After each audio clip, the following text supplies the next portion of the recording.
Intimate चीज़ों में है रितेश के साथ, but I am not allowed to show those things according to the my advocate, और लीगली मैं नहीं दिखा सकता। But I have lot more things about Rakhi Sawant. UK में वो क्या कर रही थी, किस कमरे में थी, किस वक्त थी, वो भी आज की डेट में मेरे पास है। लॉबी के वीडियोज़ हैं मेरे पास, जब रितेश आ रहे थे, किसके नाम पे रूम बुक था, everything I have it, everything. हमने ऑलरेडी लीगल प्रोसेस जो है अपने वीडियो सामने आया था जिसमें वो पैसे की बात हो रही थी। Welcome there. फर्स्ट मैं ये सॉर्ट आउट कर दूँ, देन पैसे पे आएंगे। हाँ, हमने ऑलरेडी ही जो लीगल प्रोसेस होता है in order to protect our rights and interest, Rakhi ji ने इस केस के चलने के दरमियान बहुत सारी चीज़ें ऐसी बोली हैं जो हाईली डिफेमेटरी है, और बहुत सारी चीज़ें हैं जो इसके लिए हम ऑनरेबल कोर्ट को भी अप्रोच करने वाले हैं। एंड ओबियसली जो भी डॉक्यूमेंट्स हैं, एविडेंस है, वो हम ऑनरेबल कोर्ट के सामने प्रोड्यूस करेंगे। जैसे ही ऑनरेबल कोर्ट के सामने प्रोड्यूस करेंगे, you will come to know about each and every evidence. हाँ, पूछिए, कुछ पूछ रहे थे। शादी आपने की राखी सावंत से, तो क्या रितेश का कोई कॉल आया आपको, या फिर इस तरह का कोई विरोध किया कि मेरी पत्नी से शादी क्यों कर रहे हैं? हाँ, राखी जब मैं शादी से पहले जब मैं राखी को डेट कर रहा था, तो एक बार रितेश का मुझे कॉल आया था राखी के फ़ोन पे ही, और उसने बोला था कुछ झगड़ा हो रहा था। देन मैंने इंटरप्ट किया और मैंने बोला मैं जो बात करवा, तो रितेश ने मुझे साफ साफ कहा है तुम पछताओगे, उसके साथ मत रहो, उसने मुझे बहुत लूटा है, बहुत कुछ उसने मेरे साथ किया है, आप उससे दूर रहो। ये कब हुआ था, डू यू रिमेंबर? 1-1.5 साल पहले राखी रितेश पे एक केस करना चाह रही थी। हम ओशिवारा पुलिस स्टेशन के बाहर खड़े थे, I was wearing red, do you remember? अगर आप लोगों को याद नहीं है तो आप प्लीज़ गूगल कर लीजिए। सेम केस खड़ के ओशिवारा में लिखा था राखी ने कि रितेश 420 है, रितेश मुझे मारता था, रितेश मुझे पीटता था, रितेश हरामी है, वो ये वॉट एवर इट इज़, उसने बहुत कुछ लिखा था और मीडिया में बोला था। उस दिन मैंने रितेश को बचाया था बाय सेइंग राखी राखी छोड़ दो, जाने दो, हमारी ज़िंदगी है, why you want to do all this. Do you remember? Rakhi रो रही थी थोड़ा टाइम पहले, प्लीज़ आप गूगल कर लें, वो है अवेलेबल। जस्ट टाइप करना Rakhi Ritesh controversy 1 year back, the last controversy थी वो। ये निकाह के पहले की बात है, बात हुई जस्ट होने वाला था, जस्ट होने वाला था। तो इतना पता चलने के बाद भी आपने कैसे भरोसा किया? जिसको मैं प्यार करता हूँ, मैं उसको बिलीव करना ज़रूरी था, बिकॉज राखी मुझे बार बार बोल रही थी कि वो झूठा है, हमको तोड़ना चाहता है, वो ये। आप जो भी चाहिए मेरे से देखो, आपको जो करना है करो, आप लीगली मैरिज कर लो, आप इस्लाम में देखो आप देखो, लास्ट फ्यू मंथ से मैं नमाज़ पढ़ती हूँ, एक्चुअली नमाज़ पढ़ती थी मेरे साथ। जब मैं मैसूर में भी था, वो हम वीडियो कॉल में पढ़ते थे, मैं नमाज़ पढ़ाता था और वो नमाज़ पढ़ती थी। तो I was like okay, let me believe it. ऐसा अगर मैं बिलीव नहीं करूँगा तो मैं क्या ही कर सकूँगा ज़िंदगी में, तो मैं बिलीव किस पे करूँ? When I am marrying someone I have to trust her, right? Adil ji, एक चीज जो है, रिश्ते की अभी सिचुएशन क्या है? क्या डाइवोर्स हो चुका है या filing? I will come to that, वो एंड में रखेंगे हम। पहले पैसे, बहुत टॉपिक्स हैं हम बात करने के, मेरे पे बहुत एलिगेशंस लगे हैं सीरियसली। कि जब राखी से आप मिले थे तो हम लोगों को ऐसा लगता है, पूरी मीडिया को, कि कहीं ना कहीं आपको बॉलीवुड में आना था, फेम चाहिए था, इसलिए आप राखी से जुड़े और राखी आपको सपोर्ट करी थी। क्या था वजह, मतलब राखी से जुड़ने की वजह क्या थी? क्योंकि आप भी जानते हैं राखी की एज, दुनिया भर में राखी के बारे में लिखा, पर जब भी आप किसी से मिल रहे हैं तो आप फेसबुक अकाउंट चेक करते हैं, पर राखी को आप नहीं जानते थे, ऐसा तो हो नहीं सकता, फिर भी आप राखी से जुड़े, आपका रीजन क्या था? Again 1 second, give me a second. And also, addition to that question, how can you say that you were not aware totally of Rakhi's and her पुराना husband's relationship?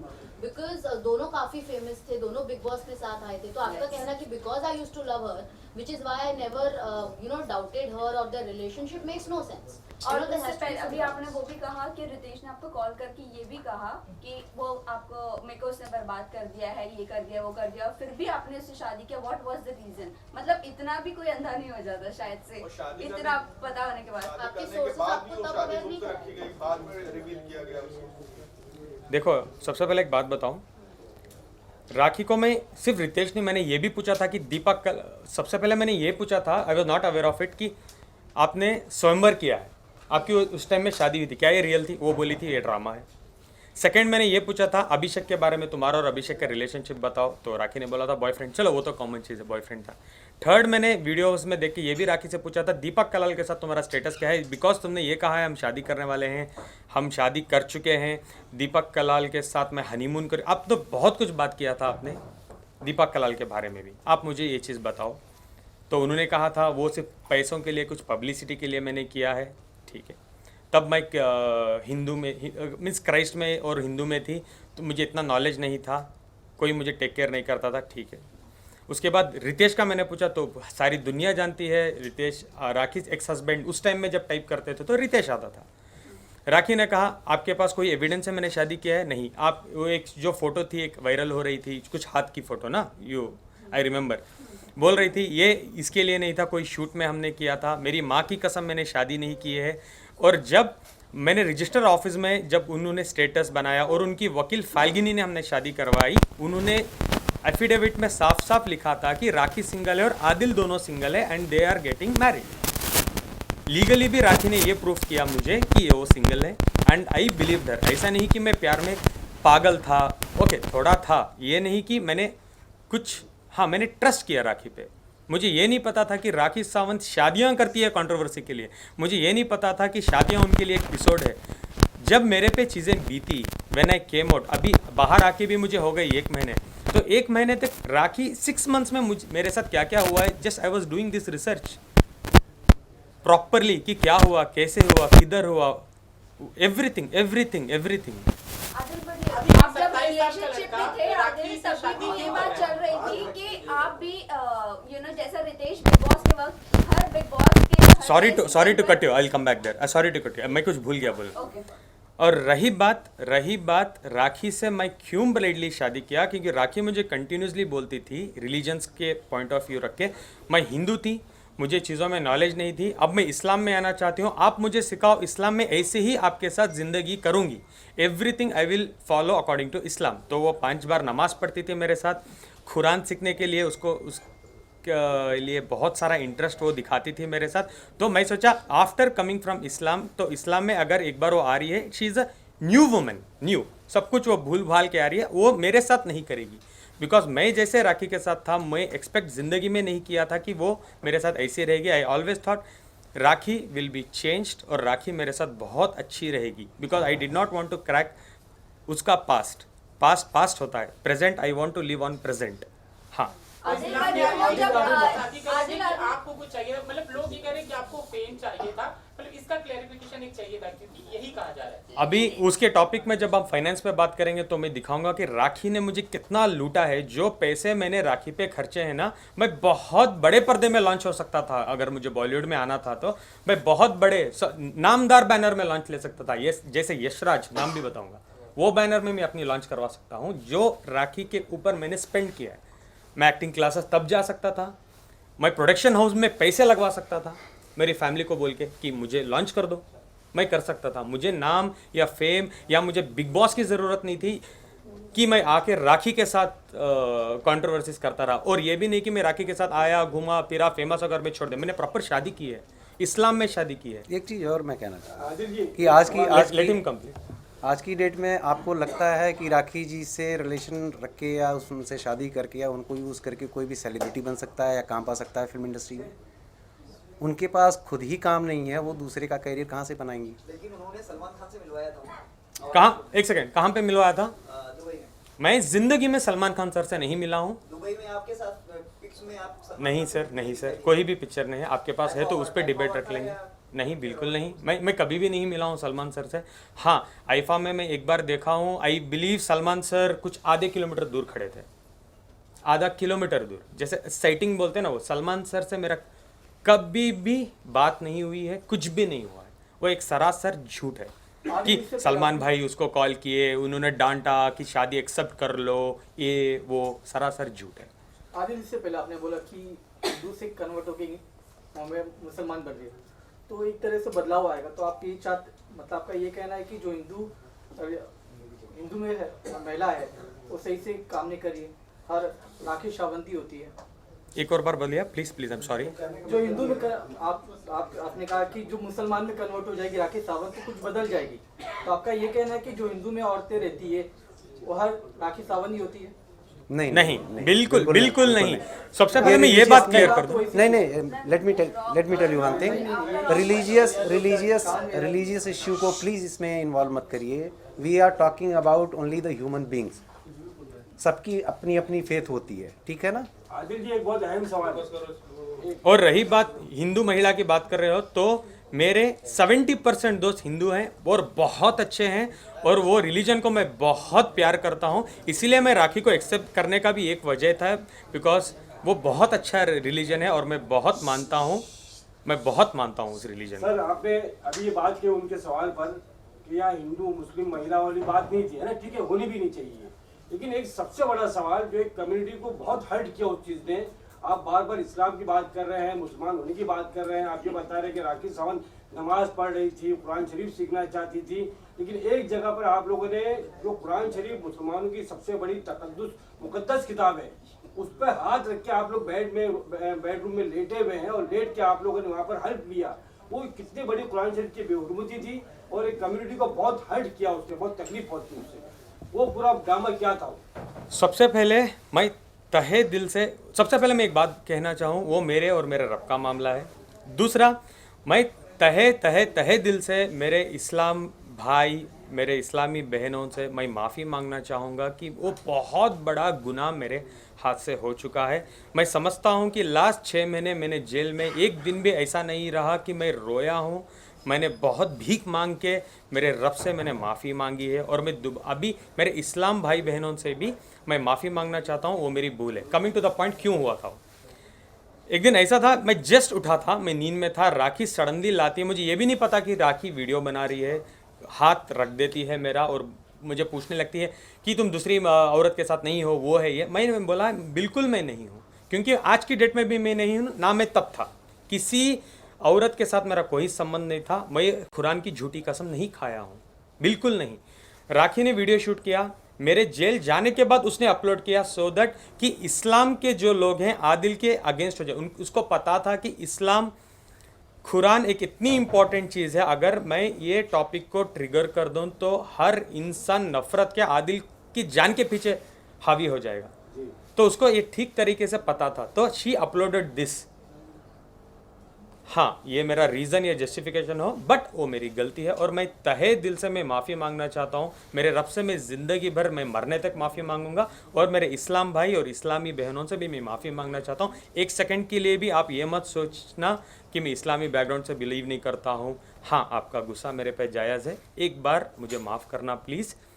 आइंदा मेरे मरते दम तक ये गलतियाँ मेरे से नहीं होंगी।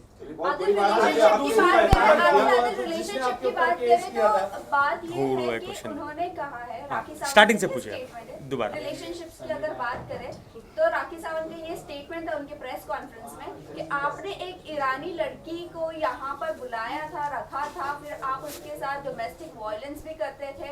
राखी को जब ये बात पता चली, वो लड़की ने जब ये बात बताई कॉल करके, तब आपने जाकर वो लड़की को भी मारा, और राखी के पैसे से ही आप उसकी सारी नीड्स पूरी करते थे, ऐसे कुछ था। क्योंकि उस दिन शैली जी जो एनजीओ चलाती है, हमें नहीं पता वो फॉर एन एग्जांपल, शैली जी कोई एनजीओ नहीं चलाती है, उन्होंने ऐसे इंट्रोड्यूस किया। अच्छा, पहले वो मैं बोल दूं, सॉरी टू कट, शैली जी को ही एनजीओ नहीं चलाती है।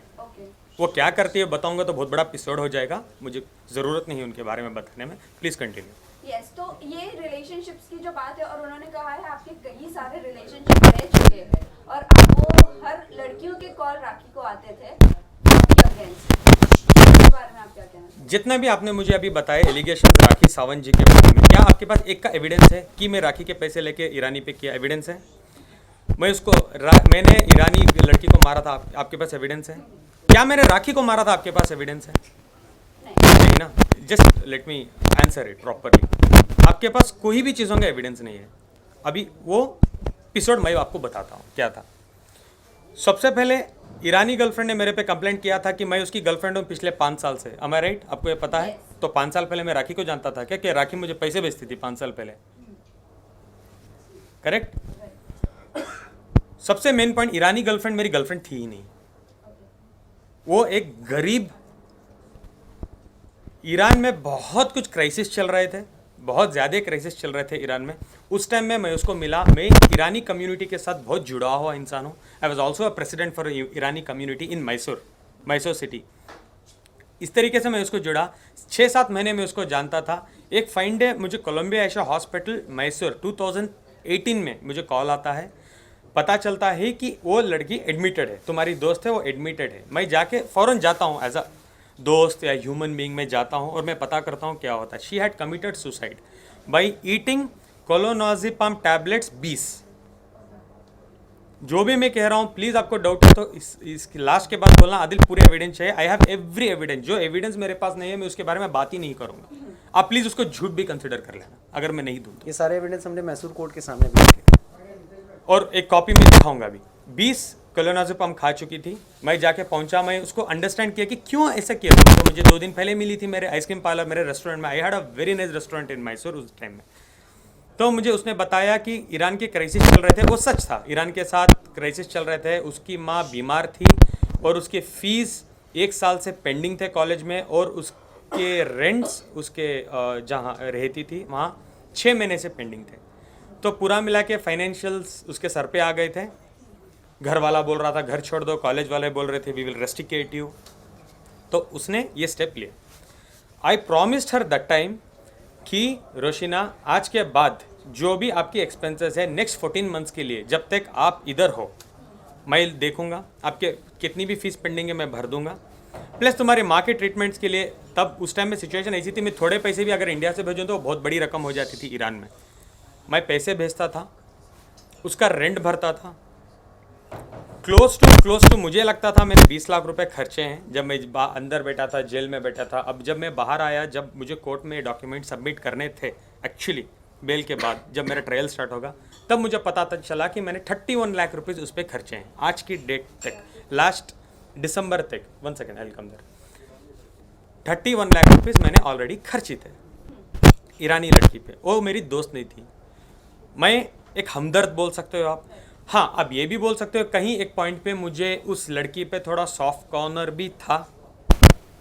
आप उसको गर्लफ्रेंड नहीं बना सकते। अगर वो मेरी गर्लफ्रेंड होती, जो स्वभाव मैं रखता हूँ, जो नेचर का मैं लड़का हूँ, मैं इसमें ये भी बोलूँगा कि when it comes to girl मैं बहुत अच्छा हूँ, बहुत रिस्पेक्ट करता हूँ।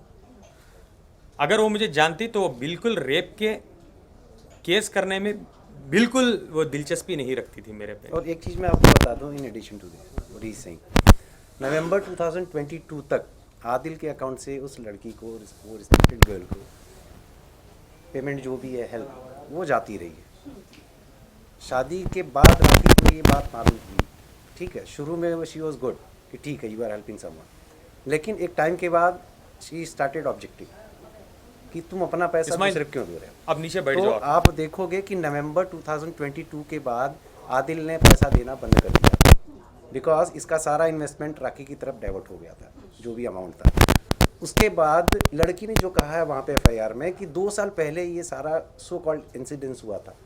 अब सवाल यह है कि जब 2 साल पहले ये हुआ था, आप एफआईआर लॉन्च करते हैं 2nd वीक ऑफ फरवरी 2023 और आपके अकाउंट में पैसे जा रहे हैं नवंबर 2022, ठीक है।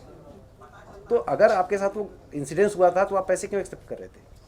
और तीसरा, आप एक बहुत ही रेलेवेंट पॉइंट है कि 6 फरवरी की आधी रात को ओशीवारा पुलिस स्टेशन में आदिल के अगेंस्ट में राखी सावंत एफआईआर लॉन्च कराती है। During the course of the you can say remand and all और बेल एप्लीकेशन जो भी था, उसी टाइम पे जैसे ही राखी जी को समझ में आता है कि यहाँ से on the basis of evidence हमारा केस सस्टेन नहीं करेगा और इसको बेल मिलेगी ही मिलेगी, ठीक उसी टाइम पे 2nd वीक में, 1st वीक में राखी सावंत का एफआईआर होता है, 2nd वीक में ये ईरानी लड़की वहाँ पे मैसूर में एफआईआर लॉन्च करा देती है। तो नेक्सस समझ में आता है कि कैसे एफआईआर हुई है वहाँ पे। क्योंकि जैसे कोर्ट में पता चल जाता है कि आदिल को पुलिस कस्टडी, जब वो लोग आके मांगते हैं 21 दिन की पुलिस कस्टडी, जब कोर्ट जुडिशियल कस्टडी दे देता है, just to clear this point, जैसे मैं जुडिशियल कस्टडी में जाता हूँ मैं बेल अप्लाई कर सकता हूँ।